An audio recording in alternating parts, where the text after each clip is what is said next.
when you guys controlled the time of possession, you're out there for 40 minutes. What was it like to be able to, I guess, keep their offense off the field and be in control to that extent? Yeah, absolutely. I mean, first of all, shout out to Big O because without them, we wouldn't have been able to do a lot of the stuff we were able to do offensively today. And I mean, y'all just got done talking to the man with 37 carries. So, shout out to Big O and Devin Neal for being able to keep us on the field a lot.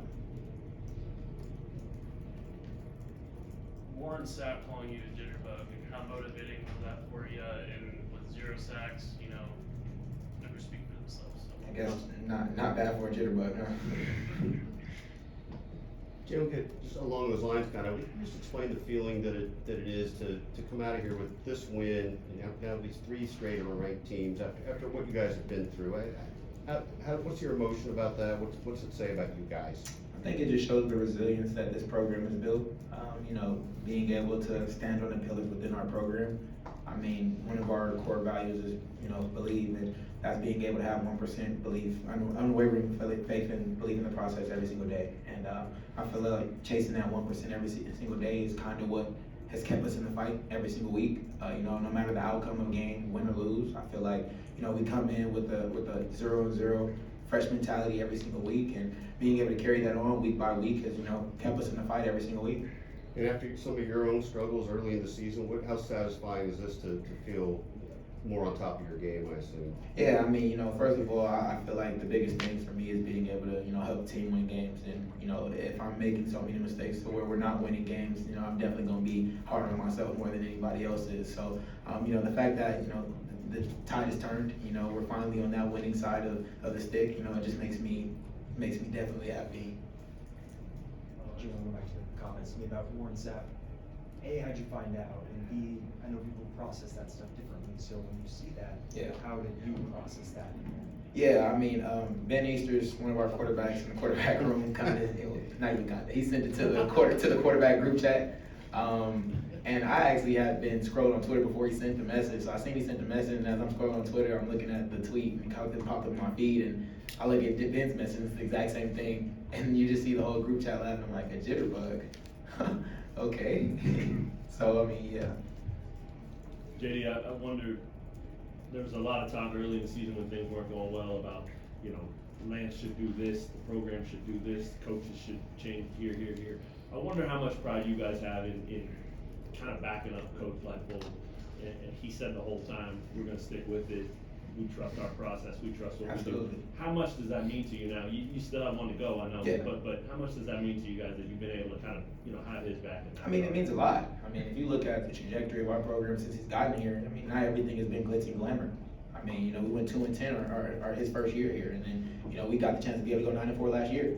So, I mean, throughout that whole entire time, nothing has changed. We haven't switched about how we go about things. We haven't switched our principles, switched our core values that we stand on. And, like I said earlier, the outcome of something does not dictate how we continue to go about something. We're a process-driven program, and being process-driven allows us to be able to keep on going no matter the outcome of any situation. Have you seen any evidence of maybe what that might mean to him, that you guys had his back like that? Oh, I mean, I don't have any, I don't have an example right off the back, but yeah, I mean, you can see the smile on his face every day.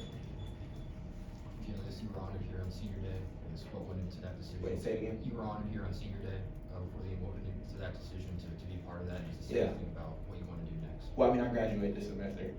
So, I mean, that's something that, I've always promised my mom to be able to, graduate college and make sure that I was the one to be able to take care of the expenses of college. And I feel like that's really all that went into it. I mean, this is a class that has been here since 2020. We got guys like Luke Grimm. I mean, Cornell Wheeler's a transfer, but he's my roommate and my best friend. So, Quentin Skinner as well. I mean, there's a lot of guys who came in with that 2020 class, and I feel like being able to cherish that moment with them is something that really kept me into being able to do that.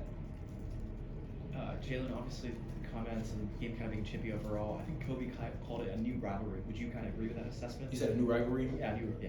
I mean, if you look back in the day, Colorado and Kansas is, they definitely had some beef over the years. So I mean, being able to have a Colorado versus Kansas game once again, I mean, you could call it a new rivalry, but at the end of the day, I know that how Coach Leipold goes about things. It's another game to be able to play next week, and you got to be able to be blessed to be able to play it.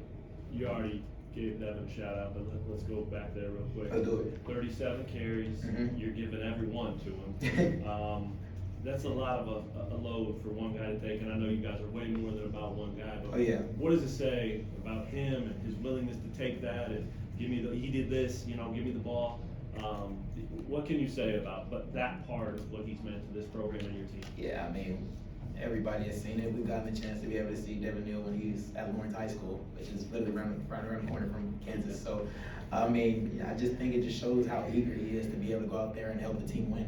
He's somebody who wants to make the play. You know, he's not selfish at all. So, you know, he's not going to sit here and say, all right, I need the ball. But when the ball is given to him, he's going to go out there and make the play. He's going to try to do everything he can to be able to put his body on the line, put everything on the line to be able to help the team win. And we were able to see that tonight. Do you ever, I mean, he gets yards that aren't blocked. He makes something out of nothing.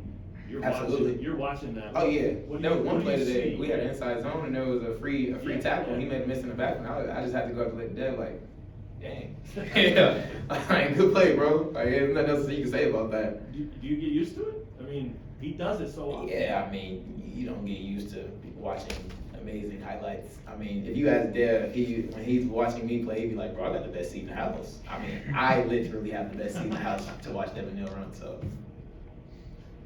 Going back to coming with the senior group, what does it mean to you to be able to say that this is kind of the group that started the rebuild here at Kansas? It means a lot.